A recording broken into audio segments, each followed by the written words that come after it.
সুবহান রাব্বিকা রাব্বিল ইজ্জাতি আম্মা ইয়াসিফুন ওয়া সালামুন আলাল মুরসালিন ওয়া আলহামদুলিল্লাহি রাব্বিল আলামিন। বীরভূমের তৃণমূল জেলার সভাপতি অনুব্রত মণ্ডল আজ চাদর চড়ালেন পালোয়ান বাবার মাজারে। রামপুরহাট থেকে নলহাটি ঢোকার মুখে 14 নম্বরে জাতীয় সড়কের ধারে অবস্থিত এই মাজার বহু মানুষের বিশ্বাসের কেন্দ্র। এদিন সকালে অনুব্রত মণ্ডল মাজারে পৌঁছে ধর্মীয় রীতিনীতি মেনে চাদর চাপান, পাশাপাশি এলাকার শান্তি ও মঙ্গল কামনায় প্রার্থনাও করেন তিনি।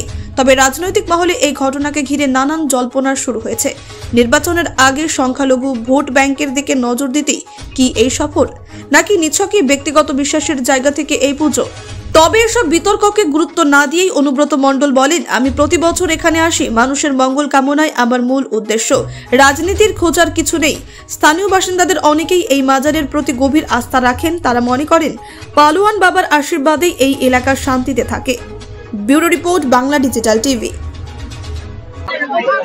আমি এই রাস্তায় পেরিয়ে গেলে এখানে প্রণাম করে আমি বেরিয়ে যাই। তা বাবু টাবলু একটা মানসিক করেছিল এখানে, তার জন্য এখানে আজকে আসা। এখানে আজকে আমার 5:30 প্রোগ্রাম আছে। তা বাবলুকে বলেছিলাম যে 1টার সময় থেকে 1:30 দুটো হতে পৌঁছাবো। যেমন পাথরচাপড়িকে মানি, এখানেও মানি আমরা। ঈশ্বরের জায়গায় যাই কি জন্যে? আপনিও তো ঈশ্বরের গায়ে যান, দুর্গাপুজোতে মন্দিরে যান না? 2 বছর ছিলেন না, তারপরে এত মানুষ আপনার অনুগামী, সেটা তোমরা বলতে পারবে, আমি কি করে বলতে পারবো?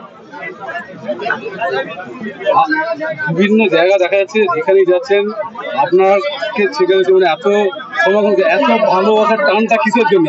ভাই দেখো, তুমি দীর্ঘদিনকার বীরভূমের ছেলে, আমিও বীরভূমের ছেলে। তোমার প্রতি তোমার প্রতি ভালোবাসা নেই? তোমার প্রতি যেমন মানুষের ভালোবাসা আছে, নিশ্চয়ই ঈশ্বর বলেছে মানুষকে ভালোবাসলে তো ভালো হবে, মানুষের পাশে থাকা তো দরকার। ওই জন্যই মানুষের পাশে থাকি। আর একটা বিষয় হচ্ছে, সেটা হচ্ছে যে আপনার নাম না করে তো দুষ্ট চক্র বলছে। সে বলি কি বলছে, তার নামটা করে আমি তাকে হাইলাইট করবো না? আমি কে কি বলছে আমার দেখে, আমি দলটা ছোট থেকে করি। আজ বয়সটা আমার হয়ে গেল 68 বছর বয়স। মমতা ব্যানার্জি যা বলবে তাই করবো। কোর কমিটি জেলা চালাবে, ওসব আমি নিয়ে এখানে আলোচনা করতে আসি। আরেকটা কথা হচ্ছে, আমি জেলা প্রেসিডেন্ট আছি, জেলা প্রেসিডেন্ট। আপনি যেটা বলেছেন এর আগে 4 বার রাষ্ট্রপতি পুরস্কার পেয়েছে জেলা পরিষদ। এবার যেটা বলা, আপনাদের এক কাজ করুন, বিকাশ দা কাছে নিয়ে নিন। জেলা পরিষদটা বিকাশ দা চালিয়েছেন তো, ওরা ভালো বলতে পারে। ওর সম্বন্ধে, জেলা পরিষদ সম্বন্ধে যা বলার বিকাশ দা বলে। আমাকে মমতা ব্যানার্জি বলেছে যে তুমি আউসগ্রাম মঙ্গলকোট দেখো, সানাজ, আমি বলেছি সানাজ ভালো কাজ করছে, কেতুগ্রামটা সানাজ দেখবে, সানাজ যখন দরকার পড়বে আমাকে ডাকবে। আর বড়ুয়া যেতে বলেছে। আপনি যখন বলছেন মমতা বন্দ্যোপাধ্যায় বলেছে, কিন্তু বলছে এরকম কোনো ঘোষণাই হয়নি, তাহলে কিভাবে ঘোষণা করতে? আরে ভাই, সেটা তো আমি তাকেই জিজ্ঞেস করুন, আমি কি করে বলবো? মমতা ব্যানার্জি ঘোষণাটা তার কানে কানে করবে না ফোনে করবে সেটা আমি বলতে পারবো। আমাকে যেটা বলেছে সেটা বলে দেবো। উন্নয়নের টাকায় কাটমানি পাওয়া যাচ্ছে না বলে এসব করছে।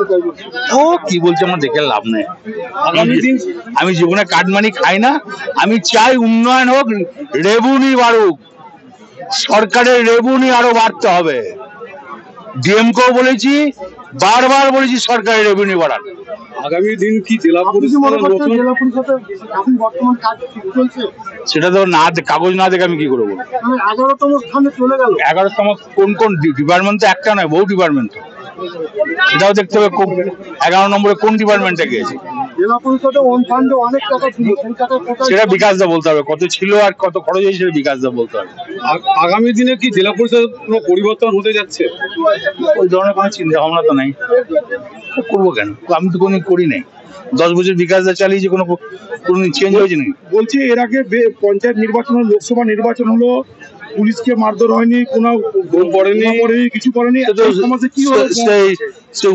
19-এ মারপিট হয়েছিল, 21-এ মারপিট হয়েছিল, 16-তে মারপিট হয়েছিল, 11-তে আপনি তখন থেকে সাংবাদিক আছেন না চেঞ্জ হয়েছিলেন? 11 থেকে আছেন তো? 11 মানুষ মার্ডার হয়নি তো, 16-তে তো মার্ডার হয়নি, 19-এ তো মার্ডার হয়নি, 14-তে তো মার্ডার হয়নি, আবার 21 লাস্ট ভোট করেছি, कोई মার্ডার হয় না, মারামারি হয় না, কিছু হয় না। তাহলে কেন এমন বলা হচ্ছে সেটা বলতে হবে। কে কি বলছে ওসব ব্যাপারে কান দিতে রাজি না।